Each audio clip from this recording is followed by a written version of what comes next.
Hi అండి, welcome to my channel Sri lifestyle. మీకు ఈరోజు బెండకాయ కర్రీ అండ్ పొటాటో ఫ్రైని మీకు చూపిస్తానండి. ఫస్ట్ ఉర్లగడ్డలు బాగా కడిగి చిన్న చిన్న పీసెస్గా కట్ చేసి ఇట్లా కుక్కర్లో ఒక 2 గ్లాసెస్ వరకు వాటర్ వేసి మీడియం ఫ్లేమ్లో 2 విజిల్స్ వచ్చేంత వరకు మనం ఉడకపెట్టాలండి. ఎక్కువ విజిల్స్ వచ్చేంత వరకు ఉడకపెట్టకూడదు, ఓన్లీ 2 విజిల్స్ అండి. ఎందుకంటే ఎక్కువ విజిల్స్ పెడితే గానీ అది చాలా సాఫ్ట్ అయిపోతుంది. అందుకే 2 విజిల్స్ చాలండి. ఒక స్టీల్ గిన్నెలో లో ఫ్లేమ్లో 2-3 స్పూన్స్ వరకు ఆయిల్ వేసుకుని సాసులు, జీలకర్ర, రెడ్ చిల్లీస్ వేసి కొంచెం వేగనివ్వాలండి. వేగినాక మనం స్టవ్ ఆఫ్ చేసేసేయాలండి. స్టవ్ ఆఫ్ చేసేసిన తర్వాత కరివేపాకు వేసుకోవాలండి. ఎందుకంటే స్టవ్ ఆఫ్ చేసుకున్నాక వేసుకోవాలా, అది వేడిగా ఉన్నప్పుడు మన చేతుల మీదంతాను ఆయిల్ అంతా పడుతుందండి. ఎందుకంటే అది చిట్లుతుంది కదా కరివేపాకు, అందుకే మనం స్టవ్ ఆఫ్ చేసి కరివేపాకు వేసుకోవాలండి.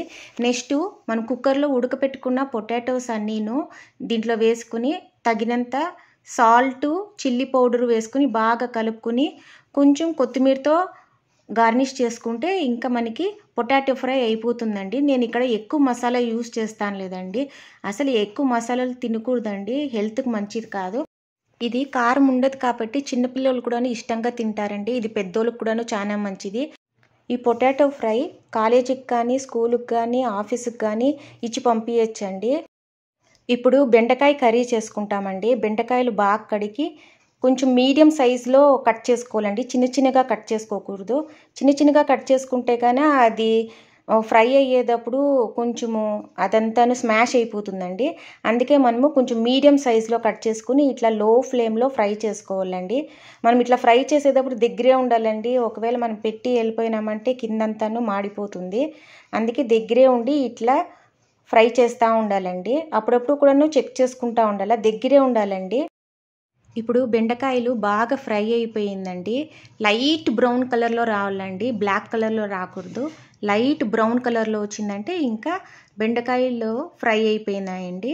ఇవన్నీను ఒక గిన్నెలో తీసుకోవాలండి. ఇవన్నీ ఒక గిన్నెలో తీసుకున్నాక ఆయిల్ బెండకాయకి చాలానే ఉంటుందండి. ఎందుకంటే ఆ బెండకాయలు నేను ఆయిల్ బాగా అబ్జర్వ్ చేసుకుంటుంది కాబట్టి ఆ బెండకాయలో కొంచెం నూనె ఉంటుందండి. అందుకే మనం ఏదైతే ఫ్రై చేసినామో ఆ గిన్నెలో ఆయిల్ ఉంది కదండి, అది కొంచెం తీసేసేయాలండి.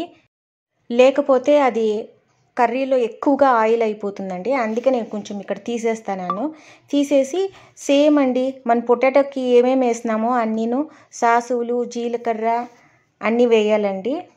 ఇక్కడ కూడానండి స్టవ్ ఆఫ్ చేసినాక కరివేపాకు వేసుకోవాలండి, లేకపోతే అది చిట్లుతుంది. అందుకే నేను స్టవ్ ఆఫ్ చేసినాక కరివేపాకు వేసుకునిన్నాను. మళ్ళీ స్టవ్ ఆన్ చేసుకుని ఒక 2-3 ఆనియన్స్ వరకు చిన్నగా కట్ చేసుకుని వేసుకునిన్నానండి.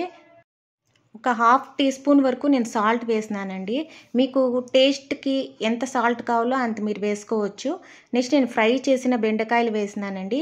ఇప్పుడు చూసినారా అండి ఎంత ఆయిల్ ఉందో, ఆ గిన్నెలోనే చాలా ఆయిల్ ఉంది. అందుకనేనండి నేను ఫస్ట్లోనే కొంచెం ఆయిల్ తీసేసినాను. నెక్స్ట్ కొంచెం పసుపు వేసుకోవాలండి. మళ్ళీ మసాలా పౌడర్ వేసుకోవాలండి. ఈ మసాలా పౌడర్ నేను ఇంట్లోనే ప్రిపేర్ చేసుకున్నాను. ఈ మసాలా పౌడర్కి ధనియాలు, జీలకర్ర, మిరియాలు వేసి చేసిండే మసాలా పౌడర్ అండి. ఇది 1 స్పూన్ వేసుకుంటే చాలండి.